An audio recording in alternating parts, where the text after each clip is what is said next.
Mesdames et messieurs, bonjour, bienvenue aux amis du Club du Mercredi sur notre chaîne YouTube pour un nouvel entretien autour du coronavirus. Comme vous le savez, nous avons initié une série d'entretiens avec des spécialistes de diverses questions et l'enjeu est d'aborder la crise sanitaire actuelle à travers leur spécialité. Vous pourrez retrouver aisément sur notre chaîne deux entretiens déjà réalisés avec Nicolas Klein la semaine dernière à propos de la situation en Espagne et puis avec Adrien Bozzi vendredi dans le cadre d'un entretien d'actualité plus général, avec un traitement sur des questions juridiques, notamment liées au droit du travail. Nous sommes aujourd'hui, dimanche 29 mars, en compagnie de Florian Philippot, président fondateur du Parti des Patriotes, conseiller régional de la région Grand Est et ancien député européen. Florian Philippot, bonjour. Bonjour. Florian Philippot, avant de commencer l'entretien, je tiens à souligner votre acte de générosité d'en informer nos auditeurs. Vous proposez gratuitement en téléchargement sur votre site internet votre livre Frexit. Donc, on peut le trouver sur le site des Patriotes ou c'est sur votre site personnel? C'est sur le site des Patriotes, donc les-patriotes.fr. C'est un acte de générosité. Enfin, oui, c'est surtout pour occuper les gens, effectivement, le temps du confinement, parce que c'est long pour tout le monde. Et puis, je crois que les problématiques de Frexit, qui est un livre que j'ai effectivement écrit et qui est sorti en septembre 2018, sont vraiment peut-être plus que jamais d'actualité avec ce qu'on est en train de vivre. Enfin, on va en parler tout à l'heure. On va y revenir justement. Voilà. Donc, j'invite chacun à se connecter sur le site des Patriotes et à profiter de cette opportunité pour lire le livre Frexit. Pour ceux qui nous regarderont dans 2-3 mois, j'espère que nous serons sortis du confinement et vous aurez l'occasion d'aller acheter ce livre en librairie. Voilà. Florent Philippot, je vous propose de commencer avec la gestion de crise en France, la situation en France. On est aujourd'hui donc le 29 mars. Édouard Philippe a annoncé il y a 2 jours une prolongation du confinement. Nous sommes donc prolongés pendant 15 jours. Nous allons entrer dans notre troisième semaine de confinement à partir de mardi. Est-ce que vous, personnellement, vous êtes favorable au confinement? Est-ce que vous pensez que c'est une bonne mesure? Aujourd'hui, on n'a pas le choix. Moi, clairement, je veux dire, il faut être responsable. Aujourd'hui, il faut appeler les gens à respecter le confinement. Moi, je le respecte évidemment. Il faut rester chez soi. En fait, on avait un vrai choix à faire. Mais il fallait le faire au début, avant que la France soit en situation épidémique en quelque sorte. On avait soit le choix italien, soit le choix coréen, sud-coréen. C'est-à-dire, il y avait deux stratégies sanitaires possibles, mais après, les choix de stratégie sont contraints par la possibilité matérielle qu'on a. Donc, je m'explique, soit on faisait comme les Sud-Coréens qui n'ont fait aucun confinement. Il se trouve que moi, j'ai des amis qui sont en Corée du Sud depuis début janvier, un peu par hasard, qui m'expliquent quasiment au jour le jour. Il n'y a même pas eu de fermeture des commerces, des restaurants, et pourtant l'épidémie est totalement stabilisée et ils ont eu beaucoup moins de morts que nous. Mais c'est vrai qu'en gros, il y a eu des masques et des frontières et des tests. En fait, c'est le triptyque. Il faut des masques pour tout le monde, absolument pour tout le monde, parce que contrairement à ce que Sibeth Ndiaye nous a expliqué, on sait porter des masques et c'est efficace et c'est utile. Deux, il faut des frontières nationales, parce que quand vous avez identifié un foyer de contamination, ça a commencé en Chine, puis l'Asie du Sud-Est, puis l'Italie, il est préférable de vous protéger de ce foyer de contamination et des gens qui en viennent. Donc, il faut fermer très vite vos frontières. Et trois, il faut des tests de dépistage massifs, y compris sur des gens asymptomatiques, c'est-à-dire qui ne développent pas de symptômes, parce qu'il y en a quand même apparemment pas mal concernant le coronavirus, et confiner ces gens-là et leurs proches. Voilà. Ça, c'est une stratégie, j'ai envie de dire, pour les pays technologiquement avancés, ce qu'on pensait être jusqu'ici, Corée du Sud. Et ça fonctionne bien et ça évite de détruire l'économie complètement. Et puis sinon, quand on peut presque pas faire autrement, parce qu'en réalité, on n'a pas de masque, on n'a pas de frontières, on veut pas en avoir en tout cas, et on n'a pas de test, parce que les réactifs, les réactifs tout simples, on les fait même plus en France, on les fait en Chine ou aux États-Unis. On fait comme la France et comme d'autres pays, c'est-à-dire qu'on fait le confinement général, ce qui va détruire complètement l'économie, mais ce qui en plus, c'est encore plus grave, va être une stratégie moins efficace qui va conduire à plus de morts. D'accord. Jusque-là, vous pensez que la France est dans les temps? Est-ce qu'on respecte un bon timing dans l'annonce de nos mesures ou est-ce que, comme on l'entend beaucoup dire, on est en retard? Non, on est très en retard. Non, on est très en retard. Moi, j'ai entendu hier le Premier ministre en conférence de presse dire, pour le citer, je ne laisserai personne dire attendez, j'ai noté la phrase, qu'il y a eu du retard dans le confinement. Moi, je le dis ici, il y a eu du retard dans le confinement. Pourquoi ? en fait, ceux pour qui ça a été compliqué sont nos amis italiens, parce que eux ont dû prendre les premiers après la Chine. Mais ce qui s'est vraiment passé en Chine, honnêtement, je crois qu'on ne le sait pas. Je pense qu'on ne sait pas combien il y a eu vraiment de contaminés et combien de morts. Probablement qu'il y en a eu beaucoup plus que ce que la Chine veut bien nous dire. Donc, disons que l'Italie a été en première ligne parce que très touchée, notamment en Lombardie, très tôt. Donc, elle a dû, en quelque sorte, improviser. Et ça a été compliqué. Donc, c'est elle qui a inventé le confinement, la première dans un pays tout entier. C'est elle qui a inventé la quarantaine dans un pays tout entier, etc., etc. Et la France a vu justement ce qui s'est passé en Italie. Et on avait toujours cette espèce de stratégie absurde. Vous savez, c'était à l'époque des fameuses phase 1 de l'épidémie, phase 2, phase 3. En fait, on attendait qu'une situation s'aggrave pour prendre une décision. Et on n'était pas du tout dans la prévention et dans l'anticipation. Je vous rappelle qu'il y a encore un mois et demi, on fermait ici et là une école, voire on fermait une classe dans une école. Et je me souviens de ce raisonnement que j'entendais à la radio, ça m'avait choqué et mis hors de moi. À Paris, donc une petite fille avait été contaminée par le coronavirus dans une école parisienne. On avait fermé sa classe. Et les parents d'élèves avaient dit, mais les enseignants d'ailleurs avaient dit, mais pourquoi on ne ferme pas l'école? Et le ministre avait répondu, si on trouve un deuxième cas dans cette école, on fermera l'école. Ce qui est l'inverse d'une politique de précaution et d'anticipation. C'est-à-dire que je ne vois pas pourquoi on a besoin d'attendre un deuxième cas. Il vaut mieux éviter le deuxième cas. Et qui dit d'ailleurs deuxième cas, dit généralement troisième, quatrième, cinquième, sixième, 20e et 50e qui arrivent très vite. Donc vous voyez, on a fait ça tout le temps. On a fait ça à chaque fois jusqu'au confinement. Alors on l'a déclenché dans l'épidémie probablement un peu plus tôt que l'Italie, Dieu merci, parce qu'on avait quand même un petit peu d'avance, mais on l'a quand même déclenché très tard. Et puis on a fait de grosses bêtises, ce maintien du premier tour des municipales, les mensonges sur les masques. Moi, je suis bien placé pour vous le dire parce que je suis invité aux réunions de chefs de parti à Matignon depuis le début de la crise. Et j'ai vu le ministre de la Santé nous mentir les yeux dans les yeux le 27 février, date de la première réunion à Matignon, nous expliquant que la France avait des stocks très importants de masques, y compris de masques FFP2, et qu'on allait débloquer ces stocks. Ça, c'était il y a un mois. Et aujourd'hui, on sait qu'en fait, on n'a rien et qu'on est obligé d'aller commander 1 milliard de masques en Chine avec toutes les incertitudes sur ces commandes. Comment voyez-vous l'évolution? Vous pensez que ces mesures vont se durcir, qu'on va devoir rester encore en confinement pendant longtemps, qu'il va y avoir d'autres boulettes, d'autres mensonges commis par le gouvernement? Des mensonges probablement, parce que moi je crois que le mensonge le plus important actuellement, alors je mets toutes les pincettes, les précautions nécessaires sur ce que je dis parce que je ne suis pas du tout médecin et je n'ai pas de compétences en infectiologie. Mais comme tout le monde, je me documente. Je pense que le mensonge actuel, c'est sur l'hydroxychloroquine. Je ne sais pas précisément si ce traitement, vous savez, le fameux protocole du professeur Raoult, devenu très célèbre, hydroxychloroquine associée à un antibiotique qui est l'azithromycine, les deux étant très anciens et très connus, et on en connaît bien les possibles effets secondaires qui sont quand même rares manifestement et les contre-indications. Et le gouvernement semble vraiment tâtonner, voire discréditer le professeur Raoult. Alors, il y a plein de raisons possibles. Il y a probablement des guerres d'ego entre professeurs de médecine, des guerres d'influence entre le laboratoire ou je ne sais quoi. Bon, peut-être des influences financières aussi, l'argent derrière. Bon, je n'ai pas toutes les clés là-dessus. Je ne vais pas rentrer dans un discours complotiste là-dessus, mais il ne faut pas être naïf non plus. Mais en tout cas, ce dont je suis à peu près sûr, c'est qu'ils sont en train de reproduire le mensonge sur les masques. Vous savez, les masques, en fait, on n'en avait pas. Et donc, on nous expliquait, on avait inventé au niveau du gouvernement une espèce de théorie pseudo-médicale, pseudo-scientifique qui consistait à nous dire les masques, vous n'en aurez pas parce que ça ne sert à rien contre la maladie.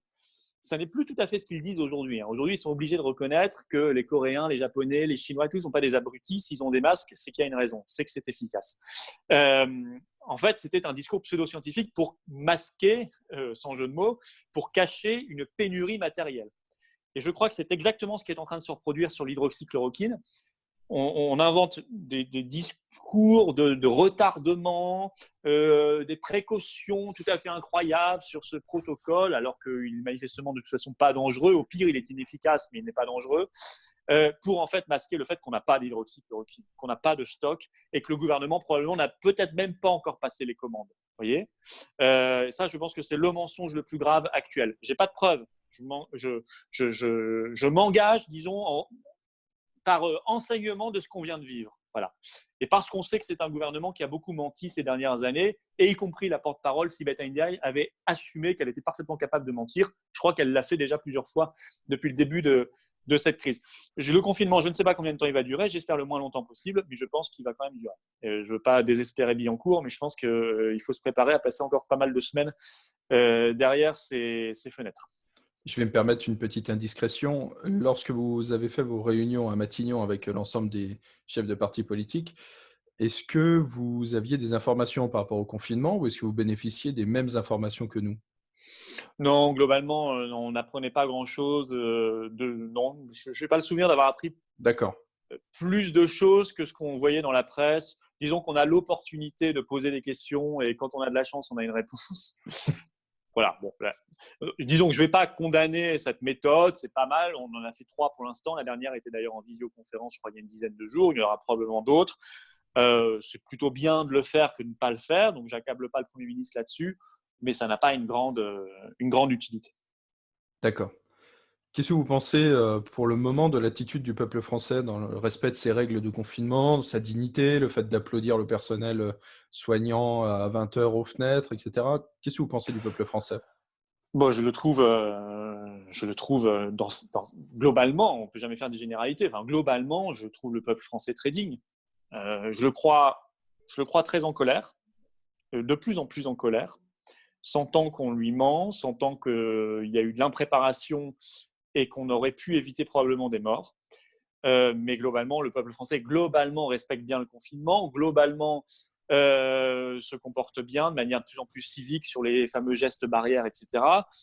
Et puis il y a les héros, enfin honnêtement, les personnels soignants, je pense qu'ils arrivent quand même au boulot, la boule au ventre. Enfin, quand on voit quand même la dangerosité potentielle de ce virus, l'exposition qu'est la leur et les faibles moyens qu'on leur donne, c'est quand même une honte d'ailleurs.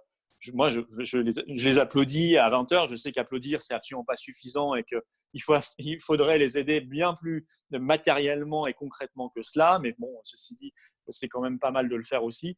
Les soignants et puis tous ceux qui permettent à la vie de continuer. On a parlé beaucoup des caissières, on a raison. Les caissières, elles prennent aussi un risque évident, plus que la moyenne de la population. Les livreurs, les pompiers, les ambulanciers, les chauffeurs, enfin tous ceux qui participent, les forces de l'ordre, les soldats à cet effort national. Moi, je trouve que le peuple français est digne dans cette affaire. Je trouve que le gouvernement, lui, a menti.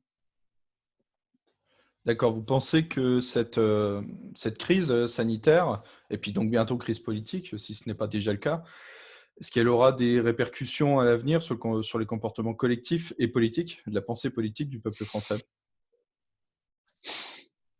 Je ne crois pas qu'on en sortira. Vous savez, on vit quand même quelque chose, même, moi je ne l'ai évidemment pas vécu, vous non plus, et ceux qui nous regarderont pas beaucoup l'auront vécu, je pense, mais même ceux qui ont vécu la dernière guerre, nous disaient que finalement on circulait mieux. Enfin, je veux dire, je ne compare pas, hein, parce qu'il y avait d'autres horreurs à côté que nous ne vivons pas, Dieu merci. Mais je veux dire, on vit quand même quelque chose pour nos générations et pour beaucoup, y compris celles aussi de nos parents, etc., quelque chose de parfaitement inédit.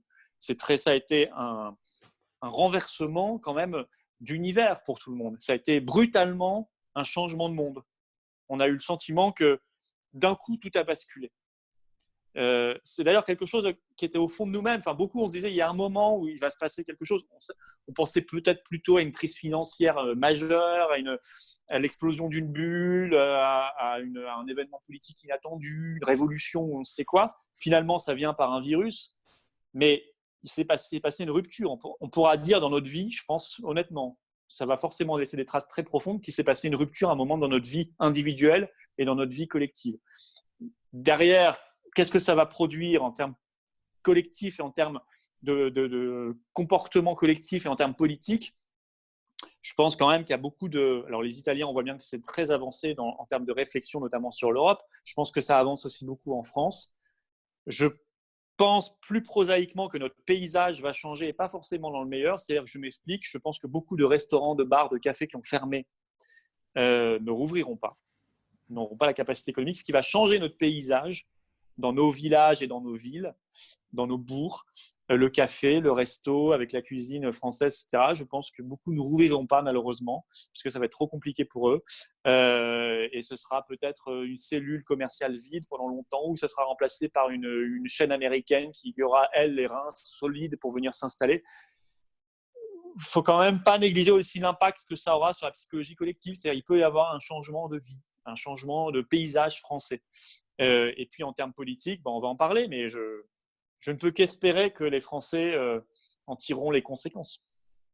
Il est vrai que beaucoup ont pensé par le passé, sur ces 5 dernières années, que ce changement, cette rupture majeure viendrait des attentats de 2015, au 72, après Aussi, les oui. attentats, ce qui est un changement, et finalement, ce n'est pas arrivé. On s'est habitué à vivre avec ce climat-là. On pensait que ce serait les Gilets jaunes, et finalement, le mouvement, même s'il existait encore il y a quelques semaines, je ne sais pas ce qu'il en sera au sortir de cette crise, s'il sera relancé ou s'il sera définitivement mort, le mouvement s'essoufflait sérieusement et les conséquences politiques n'étaient plus visibles. Est-ce Je peux dire que… un mot sur les Gilets jaunes, Allez-y tout de suite, très coupez-moi. rapide. Je fais remarquer quand même que le Premier ministre, le Président de la République, les ministres, quand ils font applaudir à chaque début de discours, et ils ont raison de le faire, ils remercient systématiquement les caissières, les pompiers, les médecins, les aides-soignants, les infirmières, les brancardiers, les livreurs, etc. C'est le peuple des Gilets jaunes. Hein. Je veux dire, il fait applaudir à raison le peuple de la classe moyenne et populaire française qui travaille dans le tertiaire ou dans le secondaire, ou dans les grands services publics qui font marcher l'État. C'est ça le peuple des Gilets jaunes, d'origine, je veux dire, hein, celui qu'on a vu au départ du mouvement, sur les ronds-points ou dans les grandes manifestations, celui à qui en fait on envoyait du gaz lacrymogène et des LBD, c'est celui qu'on fait applaudir aujourd'hui. Je veux quand même aussi montrer ça à nos téléspectateurs, à nos auditeurs, parce que le gouvernement n'est pas à une contradiction près. Y compris les soignants qui manifestaient il y a un mois, et il y a des vidéos qui circulent là-dessus et qu'on accueillait à coups de matraques et de lacrymogènes, aujourd'hui, on les remercie bien chaleureusement. Ça aussi, il va falloir en tirer les conséquences quand même. Hein. Justement, ces Français qui ne sont rien, pour reprendre la formulation d'Emmanuel Macron, qui aujourd'hui C'est sont ça. tout. Certains d'ailleurs parlent d'hypocrisie de la part d'une partie de la population qui aujourd'hui applaudit ces personnes, alors que ça fait 40 ans qu'ils votent pour des politiques, des hommes politiques et les politiques qu'ils mettent en place ensuite, qui cassent justement tout le fondement social de la République, qui cassent tout le service public et qui cassent encore plus l'état de l'hôpital public. Est-ce que vous pensez qu'il y a justement une petite forme d'hypocrisie, qu'il faudra en reparler après, ou est-ce que bon, là, c'est pas le moment, on fait l'union et face à un événement majeur, finalement, la psychologie et le rapport de chacun au réel peut changer? Hypocrisie, il faut être conscient. Pour être hypocrite, il faut être conscient des choses. Moi, je pense qu'il y a de l'hypocrisie de la part de ceux qui ont concrètement mené cette politique de destruction cynique de l'hôpital pour des objectifs comptables, budgétaires, pour rendre une bonne copie à Bruxelles. C'était ça les raisons. Donc ça, et ça a commencé largement en France à partir de 1983, le tournant de la rigueur, ça s'est aggravé, et puis les critères de Maastricht sont arrivés là-dessus dans les années 90. Bon, là, la part des dirigeants qui aujourd'hui versent des larmes de crocodile sur les infirmières, là, il y a du cynisme et de l'hypocrisie, comme vous dites. La part des Français, oui, bien sûr, il y a plein de Français qui applaudissent aujourd'hui, pourtant ils ont voté Macron en 2017.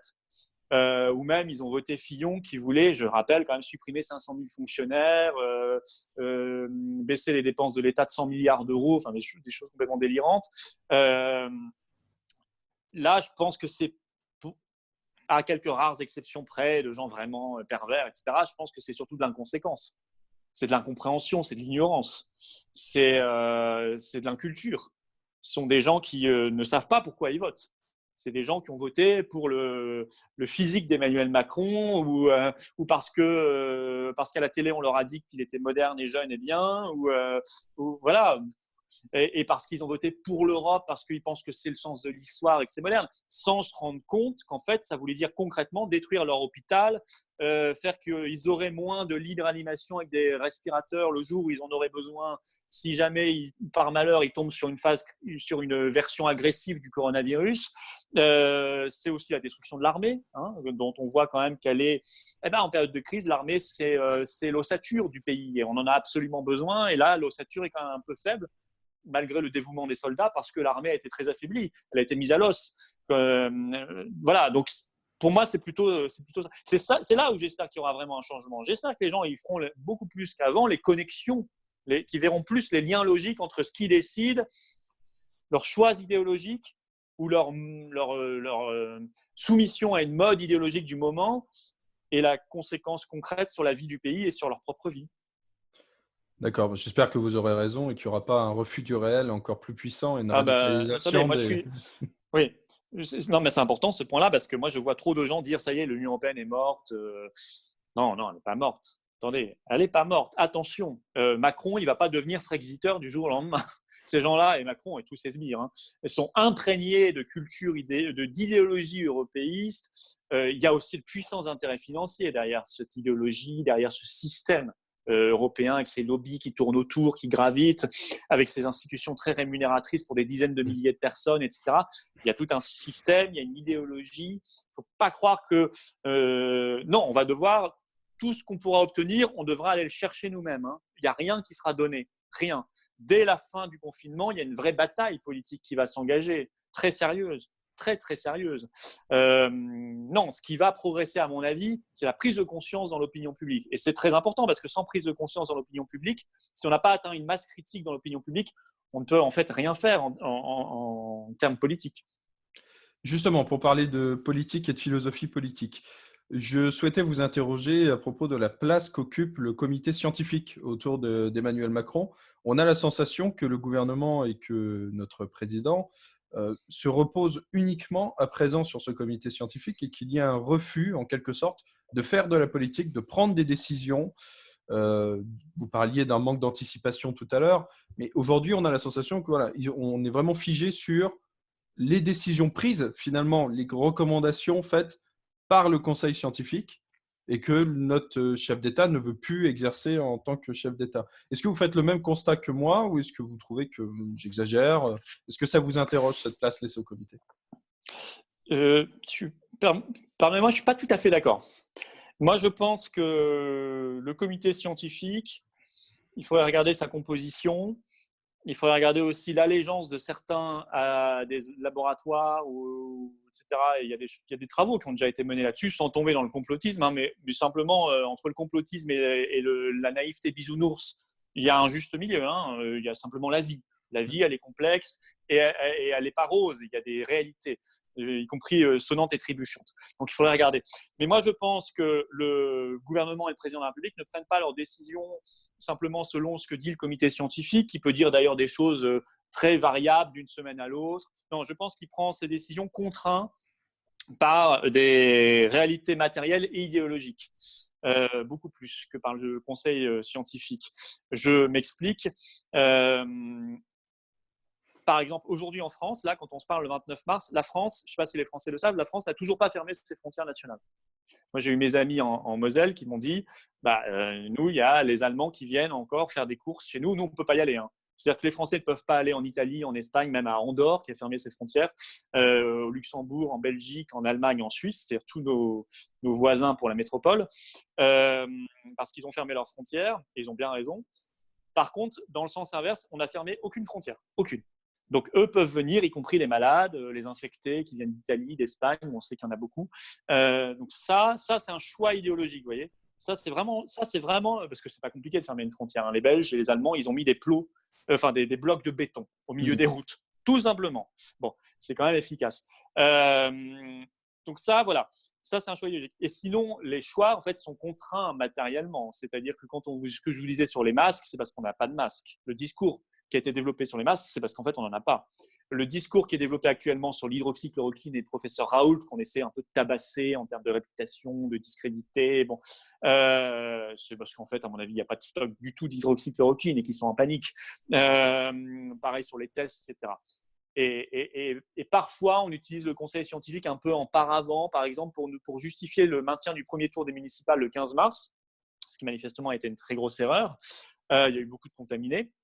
En plus d'avoir produit une élection qui n'a pas de sens, parce qu'il y a eu tellement peu de participation que c'est un verdict qui n'a pas de sens. C'est un verdict, c'est un résultat électoral qui n'a pas de sens. là, souvenez-vous, le gouvernement nous expliquait 3 jours avant que le conseil scientifique avait dit qu'il n'y avait pas de problème. Bon, je trouve ça un peu bizarre que le conseil scientifique ait dit cela.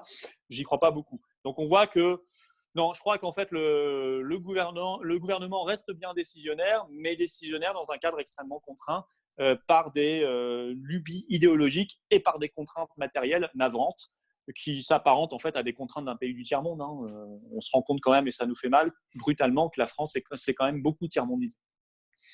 Justement, en parlant de contraintes, on va évoquer un cadre qui nous contraint depuis bien des années maintenant. Parlons un petit peu de l'Union européenne et de la réaction, ou plutôt de l'absence de réaction de nos 10 partenaires européens face à cette crise sanitaire. On a pu observer le comportement de l'Allemagne vis-à-vis de l'Italie, le comportement de la Pologne vis-à-vis de l'Italie, le comportement de la République tchèque vis-à-vis de l'Italie et le comportement de tous ces partenaires, aussi vis-à-vis de nous, parce qu'on n'a pas bénéficié d'une aide plus importante que ça de leur part. Qu'est-ce que vous pensez de ça? Vous vous y attendiez, vous? Bien sûr. Vous savez, il faut être très naïf pour croire qu'il y a autre chose que la nation comme espace de solidarité naturelle. Vous savez, la nation, c'est une grande famille. C'est une famille de familles, en quelque sorte. Quand vous allez mal, vous avez votre famille qui est là. Et puis quand ça va mal dans un pays, il y a la nation qui fait front. Voilà. C'est comme cela. C'est la réalité. Sinon, il n'y aurait pas de nation. Il n'y aurait pas de peuple. Et quand l'Allemagne est touchée, l'Allemagne se recentre sur l'Allemagne. Voilà. Alors, il y a des aides massives en revanche pour l'Italie, venant de Chine, venant de Russie notamment, et venant de Cuba. Merci à eux, et je crois que les Italiens les remercient, mais il ne faut pas être naïf non plus. Moi, ce n'est pas du tout une critique, mais la Russie, la Chine et Cuba font de la politique. Bien sûr. Bien sûr, ils font pas ça par générosité humaine avec l'Italie. Je pense que personne n'est naïf là-dessus. Ils font de la politique. Bon, voilà, ils ont les moyens de le faire. Ils mettent en gros leur drapeau national sur les aides, sur les cargos, etc. Ils ont parfaitement raison. Il ne manquerait plus que ça. Voilà, donc moi, je ne leur reproche pas du tout. Au moins, ils sont là. Mais ce n'est pas non plus une solidarité, une philanthropie particulière. Voilà. Et donc, si vous voulez, on voit bien en particulier une Allemagne qui est quand même dont on voit la réalité. L'Allemagne aujourd'hui est devenue richissime par rapport à ses voisins. Pourquoi? Ça, c'est le résultat de 20 ans d'euros, je crois qu'on en parlera tout à l'heure. En 20 ans d'euros, qui est un gros Deutschmark, l'Allemagne s'est considérablement enrichie sur le dos de ses voisins, en particulier de la France et de l'Italie, ce qui fait qu'aujourd'hui, l'Allemagne a beaucoup plus de lits de réanimation que nous, beaucoup plus de respirateurs, des hôpitaux mieux dotés, etc. Et donc peut s'en sortir, peut faire aussi beaucoup plus de tests, elle peut produire des tests elle-même, elle en fait beaucoup plus, donc elle a une stratégie sanitaire plus efficace, et donc elle aura probablement moins de morts à la fin, mais l'Allemagne joue pour l'Allemagne, et on ne peut pas lui reprocher. Voilà, donc oui, il était naïf de croire que l'Union européenne était une nation. L'Union européenne n'est pas du tout une nation. Et au contraire, il y avait d'ailleurs de moins en moins de solidarité dans l'Union européenne, parce que plus on allait vers des règles contraignantes pour les États, les nations, plus on dégoûtait les gens de l'Union européenne et plus on forçait chaque pays en fait à trouver une stratégie pour sortir de ce carcan. Et donc on créait de moins en moins d'espace de solidarité. Donc voilà, mais il n'y a que les naïfs qui sont surpris.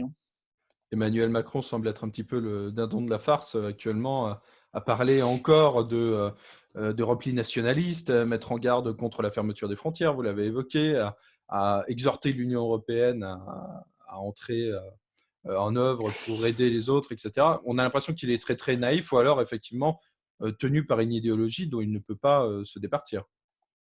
Oui, je crois qu'il ne peut pas sortir de ça. Je pense que Macron, vous savez, il est imbibé, il a été biberonné au néolibéralisme des années 80-90, donc forcément adorateur de l'Union européenne, de l'euro. Je pense qu'il est parfaitement incapable de sortir de ça.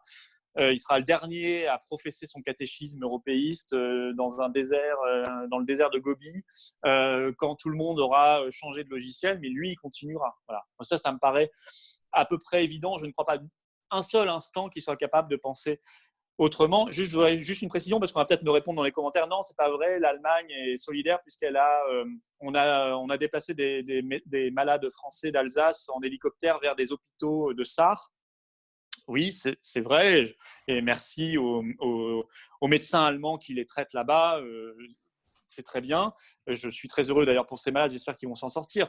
Mais je voudrais, parce que moi je connais bien cette réalité, je suis dans une zone frontalière à Forbach. En fait, c'est très courant c'est simplement l'arrangement avec une zone frontalière comme on le fait en Suisse, c'est-à-dire que régulièrement, il y a des malades français qui vont dans les hôpitaux allemands et inversement. Il y a des malades allemands qui viennent dans les hôpitaux français et ça n'a pas grand-chose à voir avec l'Union européenne et c'est simplement une bonne intelligence de gestion du matériel médical des deux côtés de la frontière, c'est tout. Donc ça n'a rien, c'est pas un dispositif exceptionnel, c'est un dispositif classique. Entre nations, pour le coup, à partir d'une frontière, à partir du réel, et pas dans le cadre européen. Mais bien Voilà. sûr, oui, comme ça fait très longtemps. Moi, je suis né à 5 km de la frontière belge, vous savez, dans le nord de la France. Bon, bah, j'ai toujours connu des solidarités naturelles, des arrangements entre les polices des deux pays pour lutter contre les trafics, par exemple. Bah, tout ça, c'est bien. Et je pense que ça existe, en fait, sur énormément de points du globe, entre deux frontières, quand il n'y a pas de contentieux, quand il n'y a pas de guerre ou pas de conflit. Mais je veux dire, c'est un arrangement humain, naturel et logique, bienvenu. On n'a pas besoin de détruire les nations et de faire une entité supranationale épouvantable pour ça. Avant de revenir sur le cas de l'Union européenne, enfin, sur le cas de nos amis européens, peut-être à votre niveau, vous pouvez peut-être nous dire si, voilà, si vous ressentez un climat de défiance vis-à-vis de l'Union européenne qui monte en France. Est-ce que vous avez eu des messages, des soutiens de la part de personnes dont vous ne attendiez pas à recevoir le soutien? On sait que vous prenez publiquement le Frexit, c'est votre ligne politique. S'il y a un moment où vous devez exister dans les prochains mois, c'est maintenant, c'est parfait pour vous. Est-ce qu'il y a des gens qui sont venus vers vous pour dire, bah voilà, j'ai réfléchi, en fait, l'Union européenne, c'est néfaste et je vous rejoins? Moi, je reçois, très honnêtement, hein, je ne vais pas dire quelque chose qui serait convenu de dire, mais je reçois honnêtement probablement plus de messages que je n'en ai jamais reçus en ce moment. Messages privés, hein, sur Facebook, sur mon mail, etc. On me parle pas que de l'Union européenne, hein, il faut être honnête. On me parle souvent de la gestion de la crise dans l'instant et c'est tout à fait naturel. On me parle aussi des inquiétudes économiques pour certains salariés notamment, mais on parle aussi beaucoup de l'Union européenne. Et je pense, oui, nous on a pas mal d'adhésions patriotes, mais j'ai pas envie de dire cela dans le contexte aussi morbide qu'on est en train de vivre parce que je m'en réjouis pas. Enfin, je veux dire, je pense que c'est simplement une prise de conscience en fait. Voilà, c'est une prise de conscience. Et oui, je pense que tous les discours alternatifs sur un changement de l'Union européenne, de l'intérieur, une réforme ou je ne sais quoi, je pense que ces discours sont balayés par la réalité. L'Union européenne est une structure fondamentalement néfaste qui a conduit à mener des politiques criminelles, je le dis clairement, la politique d'austérité, la politique de délocalisation de notre industrie, ce qui fait qu'aujourd'hui, on est dépendant pour des masques, des simples masques, ce n'est pas de la haute technologie, hein. Et pour des tests, pareil, ce n'est pas de la haute technologie, pour faire des tests PCR, de détection, de dépistage du coronavirus, on est dépendant d'importation, mais on est dépendant d'importation pour énormément de choses. C'est la politique d'austérité qui a détruit notre armée, notre hôpital en particulier, c'est une politique criminelle, voilà. Et donc, on ne réforme pas un fléau, on détruit un fléau. Vous avez certainement observé comme moi qu'on a énormément de réactions très hostiles à l'Union européenne chez nos amis italiens. Voilà, le mouvement devient de plus en plus important. Je crois qu'un sondage avait dit que 70% des Italiens maintenant n'en pouvaient plus de l'Union européenne. Est-ce Ouais. que vous pensez qu'un Italexit est possible à l'issue de cette crise sanitaire et que l'Union européenne dans son ensemble est en danger? Je pense qu'un Italexit est possible, ouais. Ouais, je pense que c'est possible. Ils vont tout faire pour l'éviter. Attention, hein, je suis jamais dans la. Je suis désolé pour les rêveurs, mais j'ai un peu d'expérience, hein, sur ces sujets-là. Donc, je sais que le système, il ne faut jamais l'enterrer. Même dans les crises les plus graves, il se défend toujours. Et comme je le disais, il y a des intérêts idéologiques et financiers qu'il ne faut pas négliger. Donc, je pense qu'ils vont se défendre. Mais ceci dit, je pense que c'est possible. Vous avez raison. On voit des drapeaux européens qui sont brûlés en ce moment en Italie, y compris des gens sur les réseaux sociaux. Le jeu, entre guillemets, c'est de brûler un drapeau européen et de chanter en même temps l'hymne national italien. C'est assez magnifique. Et puis de masquer sur les plaques d'immatriculation avec un feutre, de masquer les étoiles du drapeau européen, les entreprises italiennes qui retirent le drapeau européen à l'accueil de l'entreprise. Bon, il y a plein de choses comme ça en ce moment. On a eu des propos surprenants, hein, y compris de responsables politiques plutôt européistes, comme Conte et d'autres qui ont eu des propos violents contre l'Union européenne, et comme s'ils avaient brutalement pris conscience de la situation. Il est dommage qu'il faille une crise et tant de morts pour s'en rendre compte, hein, parce que c'était quand même identifiable avant. Voilà, bon. Donc, à mon avis, le terrain est quand même assez propice chez eux pour un Italexit. Ouais. Je pense que c'est tout à fait possible. C'est-à-dire qu'en fait, on se lave les mains sur l'hymne à la joie et qu'on brûle des drapeaux européens sur des hymnes nationaux. Voilà, la C'est réalité, ça. c'est celle-là aujourd'hui. C'est ça, c'est ça. Ursula se lave les mains. Effectivement, les gens ont sûrement vu Ursula von der Leyen, hein, la présidente de la Commission européenne, eh bien, se lave les mains sur l'hymne européen. Enfin, nous apprend à nous laver les mains. Hein. Et d'ailleurs, elle le fait très mal. Je vous invite à regarder la vidéo parce qu'elle oublie des parties entières de ses mains, donc elle ne sait même pas faire ça. Vous voyez. Donc, comme quoi, l'Union européenne, ça sert vraiment à rien. Même ça, c'est raté. Même ça. Je pense qu'un gamin de maternelle pourrait nous l'apprendre mieux. Est-ce que vous pensez que, globalement, c'est admis à peu près par tout le monde, qu'une crise financière économique majeure va arriver en compagnie de cette crise sanitaire et que cette crise financière pourrait déboucher à terme sur une explosion de la zone euro? Bon, la crise économique, de toute façon, on y est déjà. L'économie s'est totalement arrêtée. Totalement. La vie s'est arrêtée et pas qu'en France. Je crois qu'il y a quasiment la moitié du monde aujourd'hui qui est confiné. Donc, c'est quelque chose d'inédit. On sera sur une récession, c'est évident, c'est-à-dire une croissance négative, mais pas 2008. Je crois qu'on avait en France moins 1 point de récession en 2008. Non, là encore une fois, je ne suis pas devin, mais je crois qu'on sera sur des chiffres beaucoup plus élevés que cela. Ce sera donc une destruction de richesse majeure, ça va être une baisse du niveau de vie, ça veut dire ça concrètement pour les gens. Donc, ça va être violent, ça va être très violent. Et donc, on va devoir changer complètement de modèle. Moi, je pense qu'on va devoir, là, on a l'urgence à gérer, hein, on en a parlé beaucoup. Je pense qu'il va falloir très vite qu'on sorte du capitalisme financier. Je m'explique, je pense qu'il faudra une intervention massive de l'État dans l'économie par des nationalisations, mais stratégiques, hein, pas ce qu'on a fait en 2008, où on a renfloué à coups de milliards les banques, on a pris 12% du capital à un moment de BNP Paribas, puis dès que le cours a remonté, on a revendu tout ça, et en fait, on a mutualisé les pertes. Non, une vraie politique stratégique de réindustrialisation, d'État stratège, y compris dans la recherche et l'innovation, avec des grandes nationalisations stratégiques, une intervention massive et assumée de l'État. À côté de cela, il faut faire vivre absolument un réseau très dense de PME, de TPE, d'artisans, de créateurs, d'innovateurs français. Là, c'est le secteur privé qu'il faut vraiment soutenir beaucoup plus que jamais parce qu'on en aura besoin pour faire rebourgeonner, en fait, repartir la faune, la flore française, c'est-à-dire tous ces bourgeons, tous ces jeunes pousses et tout ce qui nous donnera demain l'innovation et de la vraie croissance et de la vraie richesse dans notre pays. Voilà, on va rentrer, je pense, là-dedans. Ça n'est possible évidemment que si on fait le Frexit, sinon on aura trop de contraintes et on ne pourra pas faire ce que je vous dis. Mais le monde va changer, oui. En tout cas, il doit changer. Si on continue avec les mêmes règles qu'hier, la crise on va se la prendre dans les dents. Elle va être d'une violence inouïe et on n'aura pas les armes pour l'adoucir ou pour rebondir. Je rebondis justement tout de suite sur vos propos. Vous parlez de nationalisation stratégique. Quel type d'entreprise, quel type de secteur ça pourrait concerner? Si vous avez un exemple d'une ou deux entreprises, par exemple, à renationaliser, vous parlez de quoi? De banque, d'industrie? Oui, je pense, mais bien avant, ça je l'ai dit, écrit bien avant cette crise du coronavirus, il faut un vrai secteur bancaire public de toute façon, pérenne, en permanence, parce que la banque est trop stratégique. C'est le sang qui circule dans les veines du pays, la banque. Hein. C'est le financement de l'économie, c'est le financement de l'innovation, c'est le financement des investissements de demain. Donc on ne peut pas laisser ça simplement à des intérêts privés spéculatifs par définition.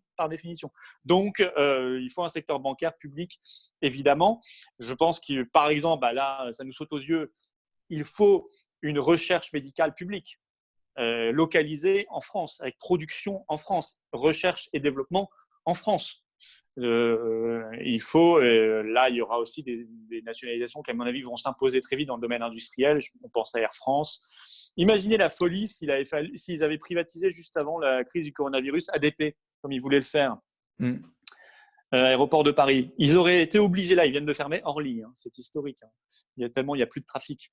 Ils auraient été obligés à toute vitesse, parce que sinon c'était la faillite immédiate, de renationaliser ADP juste derrière. Donc, imaginez quand même, ils ont évité au moins cette humiliation, quoi. hein, avec Sibeth qui aurait dû arriver avec son pyjama et son grand sourire devant les caméras, nous expliquer que tout ça est parfaitement normal et que c'était anticipé et voulu par le gouvernement. Bon, au moins, ils se sont évités cette humiliation-là. Mais enfin, je veux dire, ils étaient prêts à le faire quand même. Hein.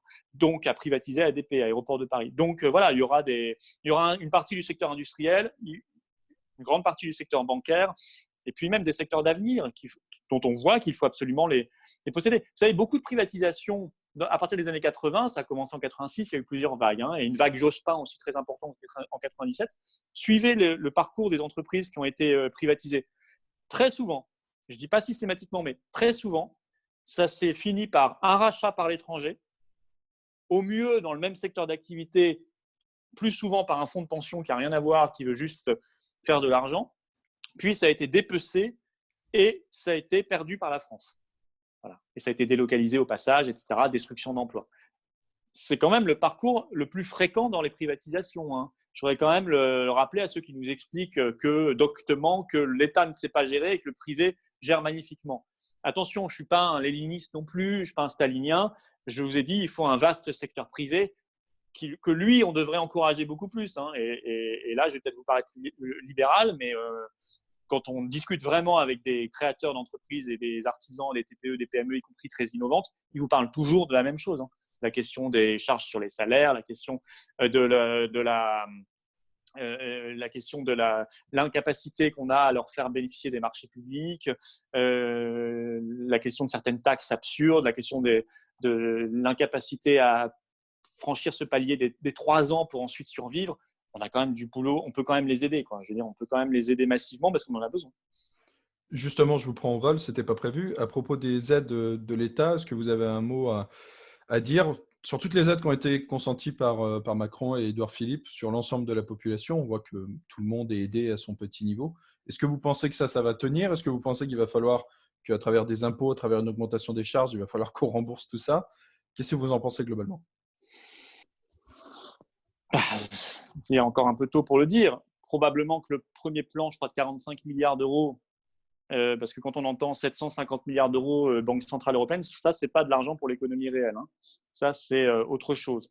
Ça, c'est les quantitative easing, c'est ce qu'on fait, là, on le fait beaucoup plus massivement, là, toutes les vannes sont ouvertes, mais c'est ce qu'on fait depuis maintenant de la crise de 2008. Ça, c'est pour soutenir les cours de bourse, les banques, etc. Je parle de l'économie réelle, là, on parle de 45 milliards d'euros budgétés. Bon, oui, il y a des choses bien là-dedans, des choses d'urgence qu'il fallait faire sur le chômage partiel, etc. On regardera dans le détail exactement ce qui c'est suffisant ou pas. Je pense qu'il faudra remettre davantage. Après, comment tout ça va être remboursé? Ça va faire exploser les déficits et la dette. Bon, tant pis, c'est pas grave, hein, c'est comme ça. Et si vous voulez, il y a deux choses. On peut rembourser si on crée des richesses. C'est pour ça que je vous disais, on va devoir changer de système. On va devoir changer de système économique, je vous en ai parlé, parce qu'il faut absolument que la France se réindustrialise. Le drame de la France, c'est qu'elle s'est massivement désindustrialisée en 30 ans. Donc, si elle ne se réindustrialise pas, on va plonger vers une économie du tiers-monde, vraiment. Là, je veux dire, sans caricature, on va vraiment devenir un pays de plus en plus pauvre, avec une baisse massive du niveau de vie. Et puis, en parallèle, si on ne peut pas rembourser certaines parties de la dette, on ne les rembourse pas, et puis c'est tout. Enfin, je veux dire, au bout d'un moment, vous savez, ce ne sera pas la première fois dans notre histoire, et pas la deuxième non plus. Et si on ne peut pas rembourser, on ne rembourse pas. On ne va pas sacrifier et tuer le peuple français si on ne peut pas rembourser. Regardez le Liban. Le Liban, au bout d'un moment, a dit, moi, je fais défaut parce que je ne peux pas laisser crever de faim mes concitoyens. Il y a des choix, au bout d'un moment, évidents à faire. Est-ce que vous pensez que la politique d'ouverture des vannes, justement, de Christine Lagarde sera efficace au niveau européen? Qu'elle sera suffisante? Ou est-ce que c'est finalement, on nous présente ça comme un bazooka, mais est-ce que ce n'est pas plutôt un simple pistolet à eau? Et est-ce que ça aura vraiment une incidence? Oui, mais de toute façon, que ce soit bazooka ou pistolet à eau, c'est une fuite en avant. C'est le Japon qui a inventé ça au début des années 90, cette politique. Hein. Donc, de toute façon, on sait qu'on injecte de l'argent dans un système financier qu'on tient à bout de souffle, des banques à bout de bras. Ça n'a jamais fonctionné, ça n'a jamais fait redémarrer l'économie réelle, ça n'a jamais créé de vraies richesses, cette politique. Là, on le fait davantage, encore plus, toutes les vannes sont vertes parce que, ou ou peut-être pas toutes, vous dites c'est un pistolet à eau, mais enfin, en tout cas, on ne le fait plus massivement parce qu'on n'a pas d'autre choix, parce qu'on ne sait plus faire autrement en réalité. Donc, moi, je pense que ce sera inefficace. Ce sera inefficace. C'est là pour rassurer les investisseurs, c'est pour que certains cours de bourse ne s'effondrent pas totalement, mais ça n'est pas une vraie politique de relance et de réindustrialisation. De toute façon, vous savez ce que j'en pense. Moi, je pense que l'échelon européen BCE pour la politique monétaire n'est pas le bon. Je pense qu'on ne peut pas gérer une politique monétaire pour des pays qui ont des intérêts si différents, des structures industrielles et même des structures démographiques si contrastées, si différentes. Et qu'il va falloir que la France retrouve sa politique monétaire nationale et une nouvelle monnaie nationale, plus urgemment encore. Parce que, je vous disais, pour pouvoir rebondir, il faut qu'on soit armé. Et une des grandes armes qu'on doit avoir, c'est la monnaie et la politique monétaire. C'est une des très grandes armes que possède un État s'il veut rebondir. Et vous verrez que tous les pays du monde, tous les pays qui comptent, on va dire, dans le monde économiquement, utiliseront massivement cette arme-là de diverses manières.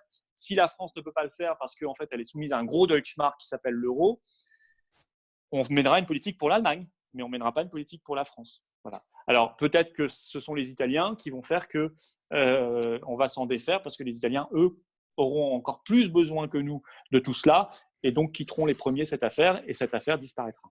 Je le souhaite en tout cas. Une dernière question à ce sujet. Qu'est-ce que vous pensez de la possibilité évoquée par Édouard Philippe de faire appel au mécanisme européen de solidarité, au MES?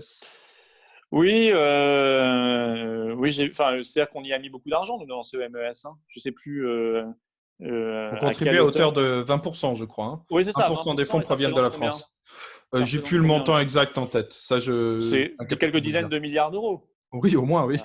Oui, bien sûr qu'il faut récupérer Je parle rien que pour nous, rien que pour la France.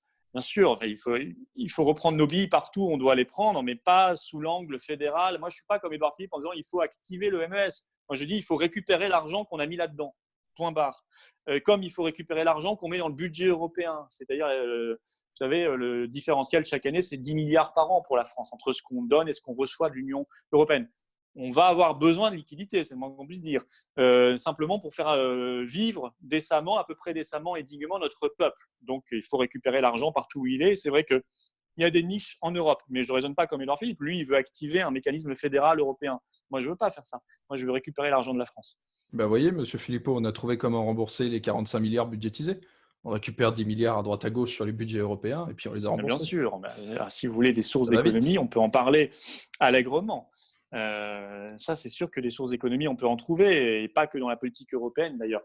On peut parler de plein de sujets, on peut parler des questions de fraude, on peut parler des questions migratoires, on peut parler de beaucoup de sujets, de la fraude aussi à la TVA, mais la facilitée par le mécanisme européen, etc. Bon. Il y a quand même souvent un lien avec l'Union européenne, hein. Même l'immigration, il y a quand même aussi un gros lien avec l'Union européenne.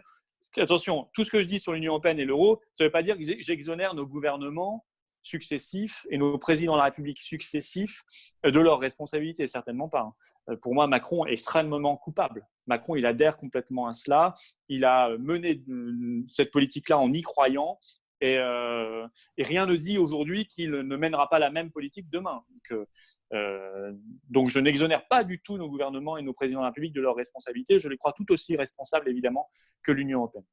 Je vous propose une toute dernière question, Monsieur Philippot. J'avais envie de vous Avec interroger plaisir. à propos de votre avis sur la gestion de crise de la part des leaders dits populistes en Europe et aux États-Unis, donc en particulier sur les cas de Boris Johnson et de Donald Trump. On voit que leur gestion est assez décriée. Est-ce que vous avez un avis sur la question? On jugera les choses à la fin, de toute façon. On verra bien. Pour l'instant, c'est un peu tôt. Je crois que le Royaume-Uni, en fait, pendant longtemps, a hésité, mais comme la France. Le Royaume-Uni était parti au début sur la stratégie de ce qu'on appelle l'immunité collective. C'est-à-dire, on laisse la population développer une immunité collective, une immunité de groupe contre le virus, et donc on la laisse se contaminer, etc. Sauf que statistiquement, on s'est rendu compte que ça ferait beaucoup trop de morts, beaucoup trop de dégâts humains pour pouvoir être décemment mené et assumé devant l'opinion publique. Donc, le Royaume-Uni, tardivement, il faut le dire, mais la France aussi a fait le même rétropédalage parce qu'on était parti au début sur la même stratégie aussi, a rétropédalé et donc a fini par fermer ses pubs, ses restaurants, etc. Et je crois faire le confinement. Enfin, je ne sais pas si aujourd'hui ils sont en confinement total, oui, je crois. Voilà, donc on peut leur reprocher ça.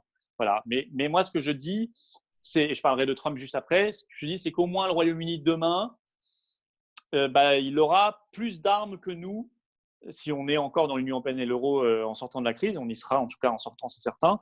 Il aura plus d'armes que nous pour rebondir. Il aura plus de latitude, plus de capacité de rebond. Donc on verra à ce moment-là comment ça se passe. Et on verra qui avait raison de partir ou de rester dans l'Union européenne et l'euro. Et là, je pense avoir ma réponse. Et quand même, pour rendre hommage quand même à Boris Johnson, qui d'ailleurs se bat, lui, en ce moment contre le coronavirus, je le rappelle, je lui souhaite un bon rétablissement. Bien avant la crise, il a annoncé un plan massif d'investissement dans l'hôpital public au Royaume-Uni et l'embauche de quelques dizaines de milliers de personnels soignants. Au même moment, Emmanuel Macron faisait exactement l'inverse. Il faut quand même aussi le rappeler. Et là, on n'était pas du tout dans le contexte du coronavirus. C'était bien avant les premiers cas en Chine. Sur Trump, je pense que Trump, il est très effrayé par l'effondrement de l'économie américaine que représenterait un confinement du pays ou même de certains États stratégiques. La Californie a été mise en confinement light. Il a refusé manifestement le confinement de l'État de New York, à mon avis, pour simplement des raisons évidemment économiques.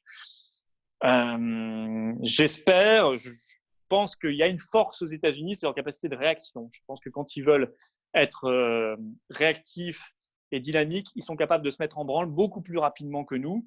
Et donc, si Trump, par exemple, décide qu'il faut produire tant de respirateurs pour les hôpitaux américains, je pense qu'ils sont capables d'en avoir et d'en produire extrêmement vite. S'il dit qu'il faut tant de masques, je pense qu'ils les auront très vite. Tant de tests, pareil. Et tant d'hydroxychloroquine, puisqu'il semble avoir fait ce choix-là, je pense qu'ils les auront rapidement. Donc ça, c'est une force que nous n'avons pas. Après, sur les tergiversations, etc., oui, on peut faire la même remarque critique que sur Boris Johnson concernant le président Trump, mais nous jugerons également à la fin. En tout cas, pour le moment, on n'est pas dans une compétition aussi morbide. Je ne suis pas dans cette perspective. Je souhaite à tous les peuples du monde, évidemment, à tous les pays, de s'en sortir avec le moins de dommages humains possible. Et on doit, pour l'instant, penser avant tout aux personnes qui sont en train de se battre contre cette petite saloperie qu'est le coronavirus, qui peut être décidément sacrément agressif dans certains cas. Bon, et une toute dernière information pratique, où est-ce qu'on peut vous suivre pendant cette période de coronavirus? Est-ce que les patriotes restent actifs? Est-ce que vous publiez des analyses? Sur quelles réseaux on peut vous retrouver? Oui, bien sûr, les patriotes sont là. Alors, il y a notre site les-patriotes.fr. Vous pouvez d'ailleurs nous rejoindre, nous reprendre votre adhésion pour ceux qui, j'ai pas honte de le dire parce que nous, on n'a pas de dette, on n'a pas de déficit, on n'a pas de soutien bancaire, on n'a pas de soutien d'État, on n'est pas les seuls dans ce cas-là. Mais bon, nous, en tout cas, donc on vit avec nos adhérents et c'est vrai que si on veut mener des combats demain, il faut au moins qu'on paye nos charges fixes. Et comme tout mouvement politique, on en a tous les mois qui tombent.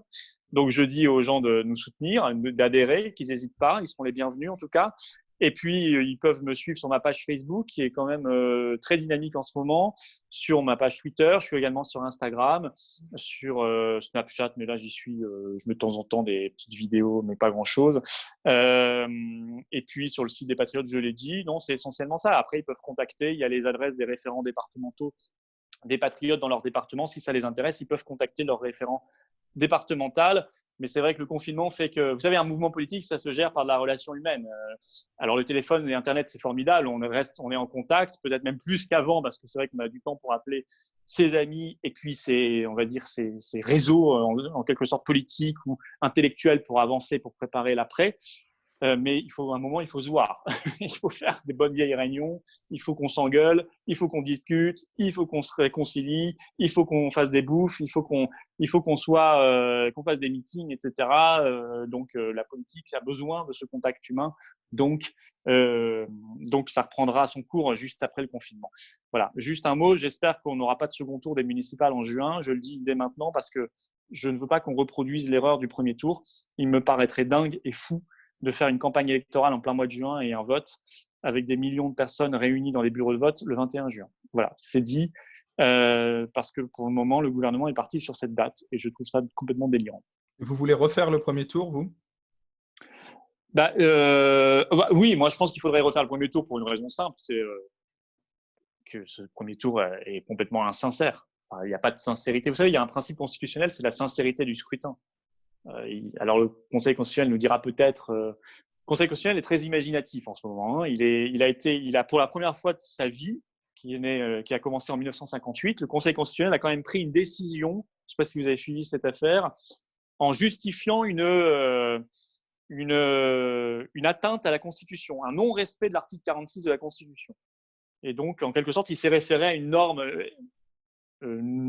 implicite qui n'a pas été définie, qui n'a pas été explicitée, une norme supérieure à la Constitution pour justifier une rupture, une atteinte à la Constitution elle-même. Donc, il est sorti complètement de son rôle. Il a accepté que la Constitution soit piétinée. Donc là, si vous voulez, il est capable de valider les premiers tours des élections municipales, alors que manifestement, la sincérité du scrutin n'est absolument pas respectée, puisque énormément de Français ne sont pas allés voter, tout simplement parce qu'ils ont écouté des médecins qui leur ont dit de ne pas aller voter publiquement et qu'ils ont peut-être aussi écouté le gouvernement qui a dit, je le rappelle à l'époque, quelques jours avant le vote, aux Français de plus de 70 ans de rester à la maison et donc par définition de ne pas aller voter.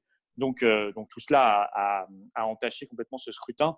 En plus, et ce n'est pas là le principal drame de ce scrutin du 15 mars, le principal drame, c'est que des gens ont été contaminés et que des gens sont même morts. Ok, eh bien nous arrêterons là. Je remercie chacun pour son écoute. Je vous remercie, Florian, pour votre disponibilité. Voilà, donc merci d'avoir accepté cet entretien. Merci à vous, merci beaucoup. J'informe, courage. on va faire avec, on va continuer à être actif et à fournir du contenu à nos auditeurs. Justement, je vous informe que d'autres entretiens vont arriver très prochainement. J'espère que l'entretien vous a satisfait, que la qualité de cet entretien satisfera chacun, que le son était bon. Et puis, Florian, je vous dis à bientôt. Merci. Merci Maxime, à bientôt.